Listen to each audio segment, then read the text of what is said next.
Musheerabad police station हुदूद के तहत 2 दिन कबल पेश आने वाले सेंसेशनल मर्डर केस को पुलिस ने हल करते हुए शातिर मुलजिम की गिरफ्तारी अमल में लाई। गिरफ्तार शुदा मुलजिम की शिनाख्त 42 साला फैज़ अहमद के तौर पर की गई है, जो कि भोलकपुर मुशीराबाद का रिहायशी बताया जा रहा है।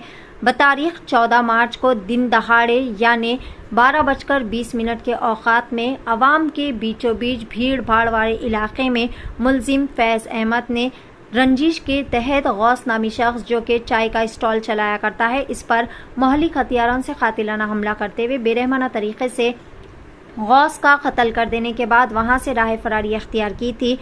तफसीलात के मुताबिक मुलजिम फैज़ अहमद नामी शख्स, जो कि पेशे के एतबार से कारपेंटर है, साल 2008 में इसकी पहली शादी उस्मा शेख नामी खातून से हुई थी, जिससे इसे 3 बेटे भी है। साल 2018 में इसने अस्मा नामी खातून से दूसरी शादी की थी। बादशाह ये शाहीन नामी खातून के घर, जो कि बड़ी मस्जिद के पास मौजूद है, वहां पर किराए से ये लोग शिफ्ट हो गए। शाहीन से मुलजिम की पहले से ही वक़फ़ियत थी। बादशाह अगस्त साल 2022 के महीने में मुलजिम फैज़ अहमद और शाहीन ने अपने बच्चों को बताए बगैर ही अत्तापुर की एक दरगाह में खुफिया तौर पर शादी कर ली थी। गौस नामी शख्स, जो कि शाहीन के घर में ही मौजूद शटर पर किराए से अपना चाय का स्टॉल चलाया करता था। मुलजिम फैज़ अहमद को शुबा था कि मुतवफ़ी गौस किसी न किसी बहाने दुकान के पिछले दरवाजे से घर में दाखिल होता और मज़ीद गौस रोज़ाना की बुनियाद पर दुकान का किराया अदा करने के नाम पर शाहीन के घर जाता और शाहीन से बातचीत किया करता था। बादशाह मुलजिम की बीवी आसिया को इस बात का इंकशाफ हो गया कि मुलजिम फैज़ अहमद ने शादी कर ली है, जिसके बाद आसिया ने अपने वालिदा के साथ मिलकर शाहीन के साथ गाली गलौज करते हुए इससे लड़ाई झगड़ा शुरू कर दिया था। इसी दौरान गौस भी अंदर आ गया और इसने शाहीन और इसके बेटों के साथ मिलकर मुलजिम को गालियां दी थी और मुलजिम को शाहीन के घर से निकाल दिया था। शाहीन ने भी इस वक्त गौस का साथ दिया था। चंद रोज़ कबल जब मुलजिम शाहीन के घर के सामने से गुजर रहा था तो वो गौस की चाय की दुकान पर इसे इशारों में डराने धमकाने और ख़बरदार करने लगा कि वो दोबारा यहाँ पर ना आए, जिस पर मुलजिम ने गौस से रंजिश पैदा कर ली थी। बादशाह मुलजिम ने इसे कत्ल करने का मंसूबा बनाया। मुलजिम ने अपने मंसूबे के मुताबिक एक चाकू भी तरतीब दिया था। अपने मंसूबे को अमली जामा पहनाने के लिए इसने बतारीख 12 और 13 मार्च को भी गौस की दुकान पर गया और चाकू भी अपने साथ ले गया, लेकिन इसे हिम्मत ना हो सकी क्योंकि वहाँ पर आवाम का भारी हुजूम मौजूद था। लेकिन आखिरकार बतारीख 14 मार्च को तकरीबन 12:20 के करीब में ये अपने मंसूबे के मुताबिक मुलजिम ने फिर एक मरतबा चाकू लेकर गौस की दुकान के करीब गया और वहां पर मौका पाकर गौस पर अंधाधुंध तरीके से हमला करते हुए इसका बेरहमाना तरीके से कत्ल करते हुए राह फरारी इख्तियार की। आइए जानते हैं इस खुसूस।